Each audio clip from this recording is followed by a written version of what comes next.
Hello everyone. Today our topic is related to a poem Wrinkle written by Arvind. Mother make infinite sacrifices for their children, including even giving up all they possess. The toll of such sacrifice is heavy. Children need to appreciate and reciprocate motherly love. The poem relates the sacrifices a woman makes while on the path of motherhood. Poet अपनी माँ से कहता है कि मैं बड़ी हिम्मत करके तुम्हारे चेहरे पर पड़ी हुई जुरियों को गिनना शुरू करता हूँ।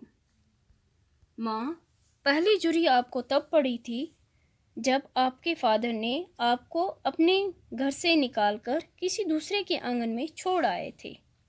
यहाँ पर पोइट अपनी माँ को एक पेड़ से कंपेयर करता है जो एक आंगन से निकालकर किसी दूसरे आंगन में लगा दिया हो। एक और जुरी उस वक़्त पड़ी जब मैं तुम्हारे खून से पल रहा था और ग्रीव हुआ, बड़ा हुआ तुम्हारे वोम में। माँ, एक और जुरी तब पड़ी जब मैं तुम्हारी छाती से लगकर तुम्हारा दूध पीता था और मैं तुम्हारी खूबसूरती को पी रहा था। पोइट कहता है, माँ, एक और जुरी तब पड़ी जब एक लड़की मुझे तुमसे अलग करके ले गई।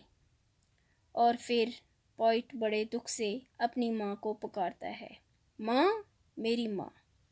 पोइट अपनी माँ से फिर कहता है कि मैं अपने हाथों से हिम्मत करके तुम्हारी चमड़ी के नीचे की एक लड़की को ढूंढ रहा हूँ, वो लड़की जो अब ख़त्म हो चुकी है।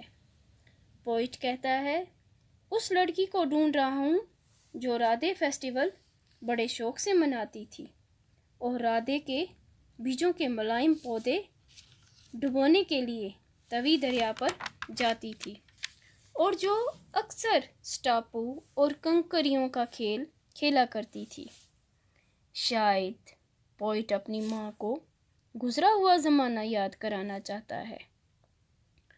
और फिर आखिर में पोइट अपनी माँ से ये रिक्वेस्ट करता है कि माँ, आप एक दिन के लिए वह लड़की बन जाओ।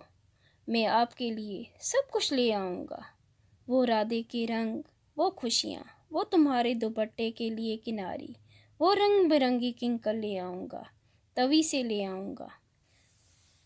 Dear students, important points of the poem Wrinkle are: the poet finds 4 wrinkles on his mother's face. The first wrinkle represents the time when she got married and was sent to her in-laws. The second wrinkle represents the time when she got pregnant, and the third wrinkle represents the time when she bore her child and suckled him, which wore away all her attractiveness.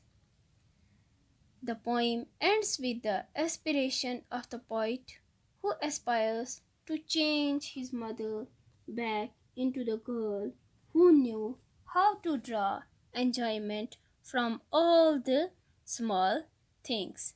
Thank you.